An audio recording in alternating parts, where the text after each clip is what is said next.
Plant a seed, isang talinghaga. At ang akin pong pakahulugan, sa palagay ko yun din ang inyong pakahulugan, ibig sabihin to evangelize. Magtanim ng salita ng Diyos sa puso ng mga tao, ng katotohanan, to bring people to the saving knowledge of Jesus Christ. To see that person become born again, according to John 3:3, and to see that person get and begin a new life, according to 2 Corinthians 5:17. Ibig sabihin, pag sinasabi po natin na magtanim, hindi naman agriculture ang pinag-uusapan natin. Isa lang siyang poetic device, isang talinghaga, nang ibig sabihin, kailangan ang salita ng Diyos matanim sa puso ng mga tao. At yung tao naman na yon magkaroon ng bagong buhay sa pamamagitan ng pagtanggap kay Kristo bilang Panginoon at tagapagligtas, na kung bagay siya isang bagong nilalang dahil siya ay born again, kaya parang isa siyang bagong buto na itinanim na kailangan mag-ugat, lumaki, mamulaklak, mamunga, at magparami. Bakit po kailangan na tayo ay magtanim? Unang-una, because it was commanded. The Lord commanded that we should plant the seed of salvation in people's lives. That we should treat people like they were seeds that they have to grow. Ito po ay lubos na naunawaan ng lahat ng mga makadiyos na babae at lalaki sa New Testament. Kung kaya si Pablo mismo ang nagsabi sa unang Korinto, 9:16, "Woe to me if I do not preach the gospel." Parang sabi niya, sumpain ako kung hindi ko ituro ang mabuting balita ng kaligtasan. Kung gayon, it was commanded. Another reason why we should plant, it was exemplified by Christ and all godly men and women of the New Testament. Lahat po ng mga makadiyos na babae at lalaki, 10 ng Panginoong Hesus mismo, binakita sa atin ng halimbawa na dapat ay bawiin ang panahon, magsikap at itanim ang katotohanan sa pinakamaraming posibleng pusong pwedeng pagtaniman. At bakit pa dapat magtanim? Dahil ipinangako ng Diyos na pagpapalain niya ang gawain ito. Na magbibigay siya ng kapangyarihan upang tayo ay makapagpatotoo at makapagturo. Sabi sa Acts 1:8, "But you will receive power when the Holy Spirit comes on you, and you will be my witnesses in Jerusalem and in all Judea and Samaria and to the ends of the earth." So, siguro naman po napakalinaw at hindi na kailangang habaan pa at tinatanggap na nating lahat na dapat tayo magtanim. Sa katunayan, narito tayo dahil tayo natamnan. At kung meron pa na narito ngayon upang bungkalin at tamnan, welcome to the family. Dahil huwag niyong sasayangin ang pagkakataong ito na matamnan tayo ng salita ng Diyos. At kung tayo na may natamnan na, ay dapat tayo lumago at makapagtanim din naman. At pupunta tayo doon sa pangalawang bahagi. Dapat tayo magtanim at pagkatapos, watch it grow. Bantayan na ito ay lumago. Siyempre, hindi lang pagbabantay na tayo nakatingin passively, kundi ibig sabihin, actively participating in the growth. Ano pong ibig sabihin to watch it grow? To care for and minister to unto maturity. Pag nagtatanim tayo, alagang-alaga natin, at kung bata pa yung halaman, nilalagyan natin ng munting bakod, iniingatan natin huwag tuka-tukain ng mga manok, yung mga bago niyang dahon, huwag siyang matapakan ang mga bata, huwag siyang malunod ng sobrang ulan o matigang pagka sobrang tagtuyot. Alagang-alaga. At pag tumanda na lamang yan, kuminsan ay maaari na nating medyo luwag-luwagan ang pagbabantay. Tulad din sa isang bata, alagang-alaga natin habang natuto ng gumapang at maglakad, susunod-sunod ka, hanggang matutunan na niyang alagaan ang kanyang sarili. At siyempre, kung loloobin ng Panginoon, nature will take its course, lalaki siya, magkakaroon din ng sariling anak, hanggang siya naman ngayon ang nag-aalaga. We can say that we have gone full circle, dahil yung dating inaalagaan ay nag-aalaga na. So, kailangan pong bantayan natin yung mga Kristiyano na bago sa Panginoon. Kailangan bantayan natin na yung itinanim nating salita ay hindi tukain ng ibon at dagitin at kunin tulad ng sinasabi ng talinghaga sa Biblia. Kailangan ang ating itinuturo ay ating ipanalangin, ang tinuturuan ay puntahan, dalawin, kantahan, samahan, turuan ng turuan, alagaan hanggang sa siya ay lumaki. So ang talinghaga rin po to watch it grow, ang ating pakahulugan ngayon, to care for and minister unto maturity, to edify, to mature, and to perfect a believer. In other words, to watch it grow, ang ibig sabihin, discipleship. Why should we disciple? Once again, katulad po ng balangkas kanina na ginamit ko doon sa bakit dapat magtanim. Ngayon naman, bakit dapat bantayan? Because it was commanded. Utos yan eh. Marami pong inutusan sa Biblia at isa na dito si Pedro at yung utos sa kanya ay para na rin umaalingaw sa panahon, sa kasaysayan na inuutos din sa atin ngayon. So John 21:15-17, when they had finished eating, John said to Simon Peter, Simon, son of John, do you truly love me more than this? Yes, Lord, he said, you know that I love you. Jesus said, feed my lambs. Again, Jesus said, Simon, son of John, do you truly love me? He answered, yes, Lord, you know that I love you. Jesus said, take care of my sheep. The third time he said to him, Simon, son of John, do you love me? Peter was hurt because Jesus asked him the third time, do you love me? He said, Lord, you know all things. You know that I love you. Jesus said, feed my sheep. May mga iba pang malalim na mga bandang dapat arukin sa bagay na yan, subalit hindi yan ang topic natin ngayon. Ang gusto ko lamang bigyan ng pansin. Ipinakita ng Panginoon na kung mahal natin siya, dapat tayong mag-aruga ng kanyang mga tupa. Dapat tayong magpakain ng kanyang mga tupa. Dapat tayong magmahal, magmalasakit sa kanyang mga inaalagaang kawan. So, it was commanded. Why else should we watch the plant? Because it was exemplified. It was expounded on. Sa buong Biblia na naman, nakikita natin ang mga propeta, taga-alaga ng mga anak ng Diyos. At ang mga apostles, ang mga disipulo, taga-alaga, taga-turo ng mga anak ng Diyos. Sa Colossians 1:28, we proclaim Him, admonishing and teaching everyone with all wisdom, so that we may present everyone perfect in Christ. At ito po ang main verse na gusto kong bigyan ng diin sa hapon na ito. Yung turo sa atin to watch it grow. Bantayan, alagaan, palakhin ang mga anak ng Diyos. Anong dahilan? Sabi dito, we proclaim Him. So sa pagbabantay, there is proclamation. Mahalaga yon. Patuloy na pagtuturo. And then sabi dito, admonishing and teaching with all wisdom. Naghihinuhod, nakikiusap, nagtuturo na punong-puno ng karunungan. At malalim pa sa karunungan yung wisdom, yung karunungang malaman kung kailan gagamitin yung alam. In other words, when we say teaching with all wisdom, ang binabanggit dito, quality teaching. At gusto ko po itong bigyan ng diin. Hindi tayo pwedeng mag-alaga ng mga anak ng Diyos, magpalaki ng mga anak ng Diyos kung hindi quality ang ating teaching. Kung yung teacher pahuli-huli, masyadong dependent sa note, hindi handa, walang quality. So ang mangyayari, ang umaattend, aantukin, tatamarin, isusumpa sa kanyang anino na hindi na siya muli babalik sa Bible study dahil nadala. Kailangan quality sa church. Gusto po natin na halimbawa magbantay, magpalaki, magpalago, dapat quality. Maraming paraan ng pagbabantay. Isa doon pagtuturo, isa yung music ministry, pag-awit. Kailangan quality. Napansin ko, ang ganda-ganda ng sound system nyo. Pagpasok ko pa lang, sabi ko, ang ganda naman ng inyong sistema ng sound at maganda pati yung tunog. Mahalaga yan, hindi dapat tinitipid yung mga ganyang bagay. 99% po ng mga napupuntahan ng inyong lingkod na mga churches, at maniwala kayo sa akin, I go to at least 2 anniversaries a week. Sa mga nag-aanyaya. Gagara-garal ka lang mga sound system. Akala mo may nagluluto ng popcorn sa loob. Akala mo may nag-eskrima. Akala mo may naghahabol ang mga kabayo sa loob. Hindi mo maintindihan. Kasi tinitipid. Bakit kailangan tipirin? Sasabihin iba, sa church naman, dapat simple. Iba naman yung simple, iba naman yung low class. At saka hindi simple ang ating Diyos, mga kapatid. Maghunos dili kayo. Pag binasa ninyo yung mga teachings niya sa paggawa lang ng tabernacle, idinikta pa kung anong klaseng mga hibla ng sinulid, ilang buhol, anong klaseng kahoy ang gusto niyang gamitin, anong klaseng mga bato, puro mga high class. Because our God is a God of good quality. Kaya dapat lahat ng ginagawa sa church, quality. Kadalasan po, kaya mahina ang pag-grow o paglago ng mga anak ng Diyos kasi hindi quality. Yung Sunday school na ko, ito na naman ang lesson, nagdurugo na yung tenga ng mga estudyante, paulit-ulit na lang. Kumisan, ganoon din yung mensahe. Mamukha yatang 7 beses ko lang narinig ito. Paulit-ulit na lamang. Kaya nga po, kailangan quality. Kung may kakantang choir, dapat quality.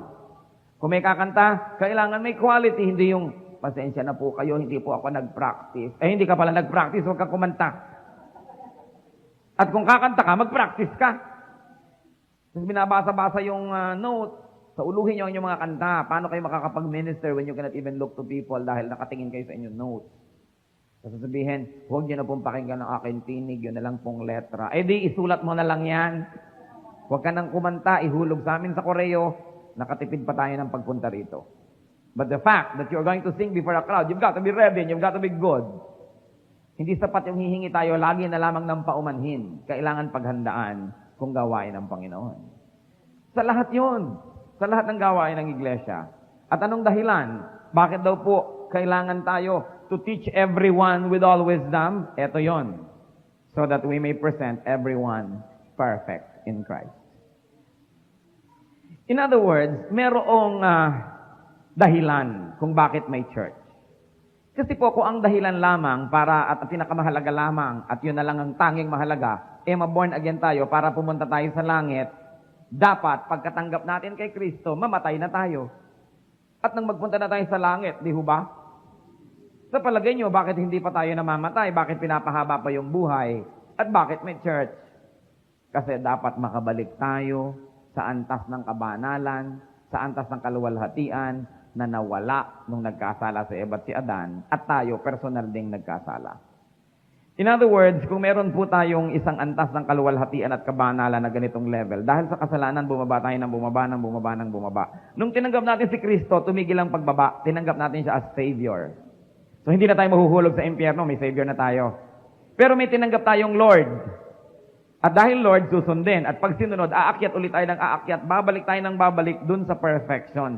Kaya mahaba pa ang buhay matapos nating tanggapin si Kristo. Dahil meron pang gusto ang Diyos na mangyari. Bumalik tayo doon sa kaluwalhatian na nawala dahil sa kasalanan. Siguro naman po walang perfectly at buong-buong ganap na makakabalik dito sa buhay na ito. Pero ang mahalaga, palapit ng palapit. Kaya yun ang binabantayan. Mas banal ka na ba ngayon kaysa nung isang taon? Kaysa nung isang buwan? Kaysa nung isang linggo? Mas nauunawaan nyo na po ba ngayon ang salita ng Diyos kaysa 3 years ago? O yung pa rin at yun, 13 years ago at ngayon, pareho pala yun, isa lang ang verse na alam, balibaligtad pa. Hindi umaasenso. Kaya humahaba ang buhay para umasenso ang ating pagiging makadiyos at pagiging kawangis ng Diyos. Kung hindi umaasenso, kung hindi tayo lumalapit sa pagiging mas banal, nagsasayang tayo ng oras. Kaya sabi sa Bible, teach us to number our days. Turuan niyo po kaming bilangin ang mga araw para magkaroon ng katuturan. What is the goal of the church? To present every believer perfect in Christ. Pag ginamit po sa New Testament yung word na perfect, hindi ibig sabihin 100% holy. Kasi imposible yun. What it really means when we look at it at pag in-apply natin yung kanyang context is continuously getting nearer to perfection. Umaasenso. Asenso siya ng asenso. Kung gayon, bakit may Sunday school? So that people may be matured and perfected. Bakit may mga kantata? Bakit may evangelism? Bakit may anniversary celebration? Bakit may message? Bakit may kantahan? Lahat ng ginagawa natin, dapat maikabit natin at maikawil doon sa katotohanan na meron tayong ginagawa para yung mga naitanim lumago. Kaya may tungkulin ng church, malaki. At malaki rin ang tungkulin ng mga miyembro. Basta may gawain ng church, ang mga miyembro dapat naron. Kasi paano kayo magkakaroon ng benepisyo kung kayo absent? You know what? The church always has many programs, but people are not so cooperative. Ang mga tao kasi sa church, ang trato sa church parang menu sa restaurant. Listahan ng mga pagkain. Ito gusto ko, ito ayoko, ito kalahati nito, bigyan mo ako, ito isa't kalahati, dagdagan. Pag nasa menu ng church, orderin nyo lahat. May prayer meeting, nandun kayo. Merong retreat, nandun kayo. Merong camp, nandun kayo. May worship, nandun kayo. May Sunday school, nandun kayo. Hindi pili kayo ng pili kung anong gusto nyong puntahan at kung anong gusto nyong absent andun. Pag ganun ang nangyari, kahit 1,000 taon kayo mag-anibersaryo, hindi tayo lalapit ng lalapit doon sa kaluwalhatian ng Diyos. Para lang tayong munggo. Alam niyo yung buto ng munggo? Hindi naman patay, pero hindi rin lumalaki. Nandun lang siya. Subukan yung ibabad sa tubig, bukas, toge. Babuhay pala to. Pero ba't ayaw niyang lumaki? Marami pong Kristiyano ganon. Buhay naman ang Espiritu ng Diyos, buhay naman ang kaluluwa, ba't ayaw lumaki? Nagka-bonsai-bonsai na. Alam niyo, sa halaman lang cute ang bonsai, sa tao hindi. Sa anak ng Diyos, hindi. Dapat ang anak ng Diyos lumago, makapagturo. Gusto ko kayong bigyan ng hamon. Habang kayo hindi pa nagtuturo, hindi pa kumakanta, o hindi pa naglilingkod, o hindi pa deacon o deaconess, o hindi pa nagmimisyon, hindi pa kayo nagmamature. Ano po bang ibig sabihin ng mature? Hindi ba kahit sa mga tao, pag dalagitan na, nagkakaroon na siya ng menstruation, ibig sabihin, pwede na siya mag-reproduce. Mature na siya, physically. Ganon din sa mga batang lalaki, hindi po ba? Sabi natin, pwede na siya mag-reproduce. Because one of the greatest meanings of maturity is the ability to reproduce. So kung physically, you are physically mature when you can reproduce your species, spiritually, you are mature only when you're already reproducing. Meron na kayong anak, may bunga na kayo, may nadala na kayo sa Diyos. Itong pamilyang to, dinala ko sa Panginoon. Etong taong to, sinyeran ko, nakakilala ng Panginoon sa aking evangelism. O kaya, naku, yung mga taong yan, nahamon nung kumakanta ako, nabe-bless sila, naaalala nila ang kanilang mga tungkulin. In other words, tulad ng bata, pinakakain, nililiguan, inaalagaan, binabantayan. Kailan siya hindi na bata? Pag siya ay marunong na ngayong magpakain ng iba, magpaligo ng iba, tumulong sa iba, hindi na siya bata. Kaya sa atin pong spirituality, nais ko na makita natin ito. Alam niyo po, itong mga ganitong anibersaryo, magandang panahon ito ng pagmumuni-muni. Kanina tayo'y nagsaya, nagkantahan, nag-indakan, nagtaasan ng mga kamay. Isang bahagi lang po yan ng anibersaryo, ang pagsasaya. Bahagi ng anibersaryo, ang pananalamin. Para malaman mo, teka, meron nga ba akong dapat ipagsaya? Bukod sa aking kaligtasan, siyempre lahat naman kung nasa Panginoon ligtas na. Pero ang dapat ipagsaya, lalo na, hindi lang yung tayo'y nakatanggap ng nakatanggap ng nakatanggap. Pero yung tayo'y nagamit ng Panginoon para maraming mga tao ang makatanggap din. Ito po ay isang hamon na nais kong bigyan ng diin. Salamat sa Panginoon, marami sa inyo ay mature na dahil sila na ang naglilingkod. Sila na ang tumutulong. Sila na ang nagpapakain. Subalit yung mga wala pa sa ganong estado, masabi niyo ng Lord, eto na ako, namumunga, nagmamature, namumulaklak. Hindi pirmi na lang ako na lang ipinapanalangin. Ako naman ngayon yung nananalangin para sa iba. Hindi pirmi na lang ako yung pinapayuhan. Ngayon, nagpapayo na ako. Hindi pirmi ako yung nililigaw-ligawan, sinusuyo-suyo, sinusundo-sundo, tinatawag-tawagan para lang sumipot sa church. At pag sumisipot ako dito, parang, pasalamat kayo, narito ako. Kailangan tayo yung magpasalamat na may church tayo na pupuntahan. Alam niyo naman, may mga taong kumisan, parang utang na loob ng Diyos na nagdadasal sila. Parang utang na loob ng Diyos na kumakanta sila, samantalang tayo naman ang tumatanggap ng mga pagpapala. It's a very good way to really look at the mirror and see how we are in accordance with the truth. So the church has to present everyone perfect in the Lord. Paano mangyayari kung hindi kayo magko-cooperate? Kung minsan nakakakita tayo ng tao, 15 anyos, ang isip pang 5 anyos na bata. Sasabihin natin, retarded. Marami rin pong Kristiyano retarded. 13 years na sa Diyos. 13 years nang ligtas ang mentality pang 2-year-old Christian. Sobrang maramdamin, lagi na lang nagtatampo, lagi mo na lamang susuyo-suyuin, isip bata po yun. At kung matagal na kayo sa Panginoon, tampo pa kayo ng tampo. Isip bata kayo. Kailangang magbagong loob. Marami kayang tinatamaan, sana nga. Alam niyo po, si Pastor Ed Lapis ay hindi entertainer. Siya ay messenger ng Panginoon. And I speak as the Spirit leads me, as the people need to hear God's message for them. Hindi ko alam. Alam niyo po, wala akong kamalay-malay sa nangyayari sa inyo sa loob dito. Buti na lang. Wala akong pangingimian, hindi po ba? Wala akong pepreno-prenohan. Wala akong kaalam-alam sa nangyayari dito. Subalit, gusto kong ipabatid sa inyo na ang Panginoon, gusto niya tayong matuwa sapagkat may anibersaryo tayo. Gusto niya tayong matuwa sa mga nangyari na. Subalit, gusto niya rin tayong malungkot para sa mga dapat mangyaring hindi nangyari. At gusto rin niyang magsisi tayo sa maaaring naging pagkukulang natin sa kabila ng marami rin nating mga tagumpay sa ating ministry. So, napakahalaga po to present everyone mature in the Lord. At dahil doon, merong division of labor. Sabi po sa Ephesians 4:11-15, it was He who gave some to be apostles, some to be prophets, some to be evangelists, and some to be pastors and teachers. Why?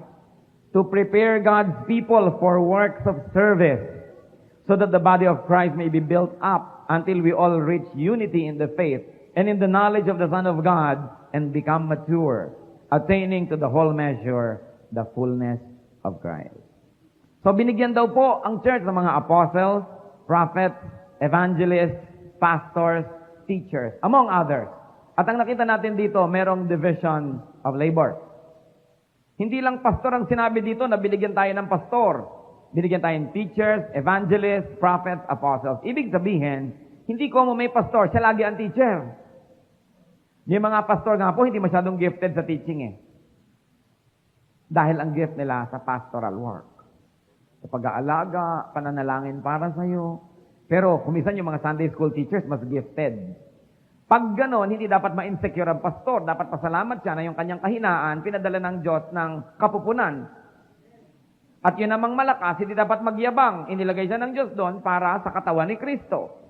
At ang mga members naman, hindi dapat mag-compare. Ay, mabuti pa yung teacher ganon, mas magaling pa kay ganon. Dahil ang lahat ng yan, ang Panginoon ang naglagay para sa ating ikabubuti. So, may evangelist. Hindi naman lagi yung pastor, evangelist din eh. May mga member nga na mas mayroong soul winning na gift kaysa pa doon sa pastor. Kasi ang ipinakita po dito, huwag tayong umaasa lang sa pastor. Bagamat ibibigay natin sa kanya yung leadership, yung honor, pero hindi siya lang lahat ang gagawa niyan. Imposible. Hindi niya yan kayang gawin. In the church, either you are a part of the solution or you are a part of the problem. Pipili lang kayo kung kayo ang solusyon o kung kayo yung problema. Napakahalaga nating isipin yon. At ang dahilan, so that everybody may be built up. Kaya mahalaga rin po, bigyan nyo ng daan ang mga kapatid na mayroong gift. Minsan sa church, lalo yung church na kakaedad, wala nang puwang yung mga bagong dating at bagong members. Para bang, naku, hanggang buhay ang pianista, wala akong pag-asang makapag-piano. Hanggang buhay ang principal ng Sunday school, wala akong puwang. Kaya tuloy yung iba lumilipat, kasi parang wala silang lugar. Kaya ang akin pong pamungkahi sa lahat ng mga dati na sa ministry, bigyan nyo ng mga opening ang mga bago. Sapagkat yung mga bago, ibig sabihin, medyo matagal-tagal na rin, mga 2 or 3 years. Huwag naman kadadapon nyo lang dito. Gusto niyang, di ko na kayo agad bukas. Sinabi rin sa Bible, hindi dapat ganon.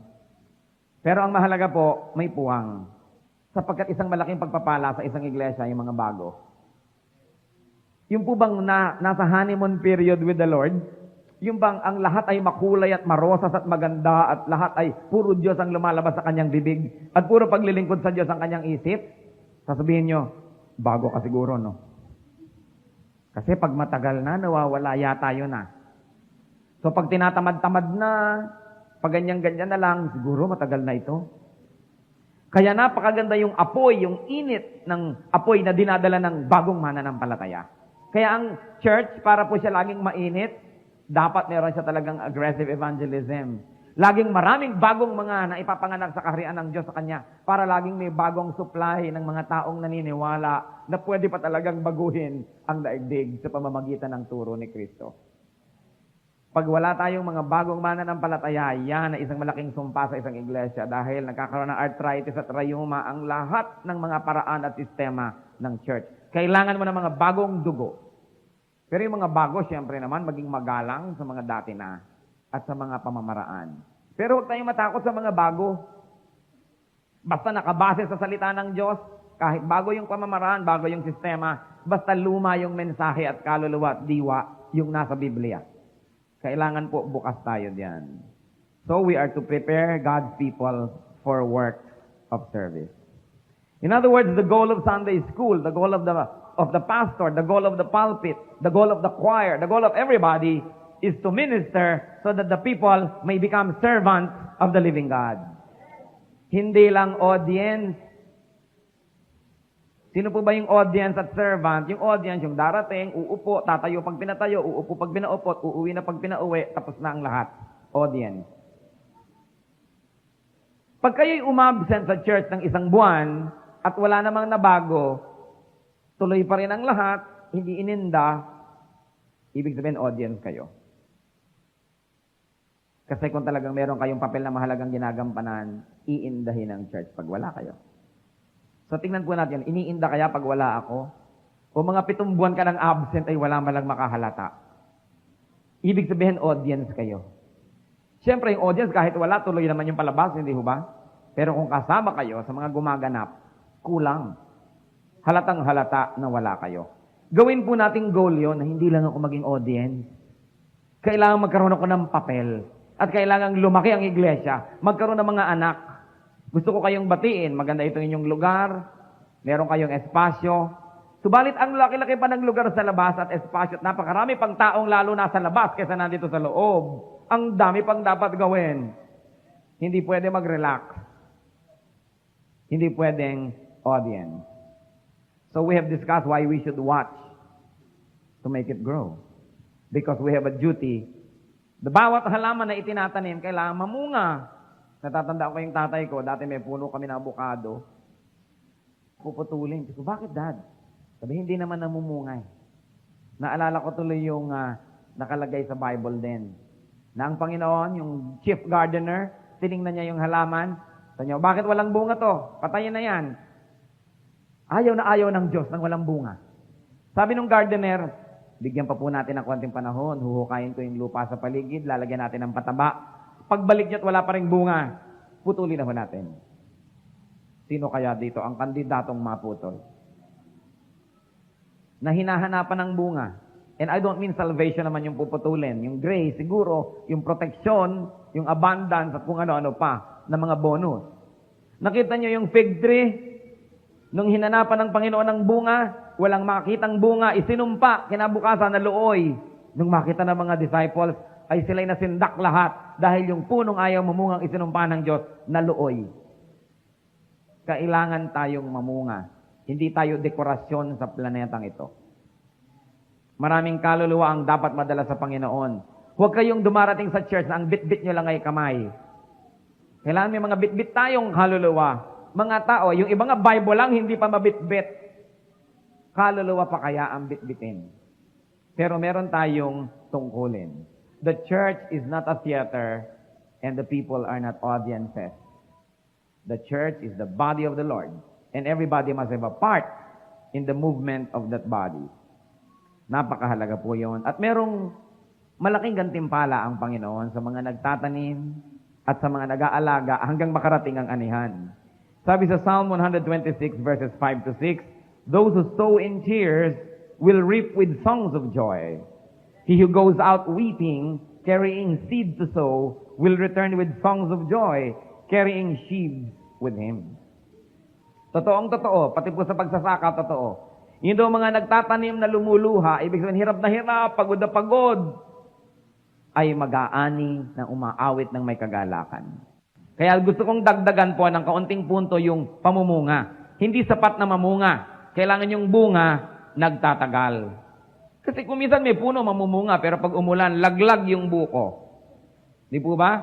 Dapuan lang ng tutube, tanggal. Kalugin mo ng konti, nawala na. Ibig sabihin dapat yung bunga na kahit umuga ang lupa, umihip ang hangin, bumuhos ang ulan, nandun pa rin siya. Dahil matibay ang turo, matibay ang pananampalataya, at matibay ang pagkakaalaga. Kaya napaka-importante po, the fruit that remains, the fruit that grows, the fruit that matures, and the fruit that reproduces into more fruit. Dapat po, hindi lang tayo spiritual parents.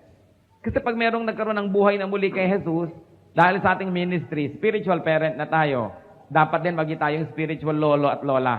Dapat yung anak natin, mga anak, dapat magkaroon siya ng mga dala sa Panginoon. At yan po ang makapagpapalago ng gawain ng ating Panginoon sa lupa. Ang tanong ko, kayo naman po ba'y naitanim na? Kayo po ba ay nakakatiyak na ng inyong kaligtasan? Kayo po ba ay nataniman na ng salita ng Diyos? Kasi kahit tayo attend sa mga churches, kahit 70 taon kayo na umattend sa lahat ng simbahan sa planeta, pag hindi pa natin tinanggap si Kristo bilang Panginoon at tagapagligtas, pag namatay tayo, hindi pa rin tayo ligtas.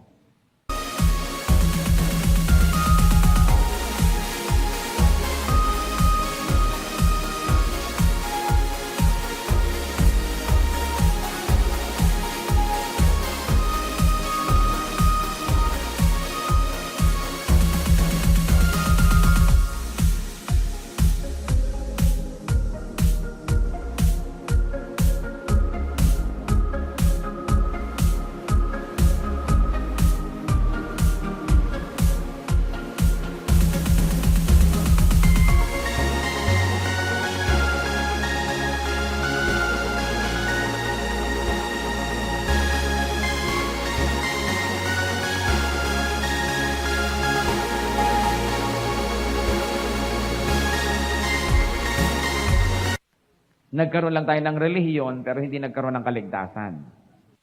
Kaya maraming ang matanda, tanungin mo, Lolo, Lola, pag namatay ho ba kayo, pupunta kayo sa langit? Ay, walang nakakaalam niyan. Pambihira naman, ba't hindi nyo pa alam hanggang ngayon? Ang tagal nyo ng simba.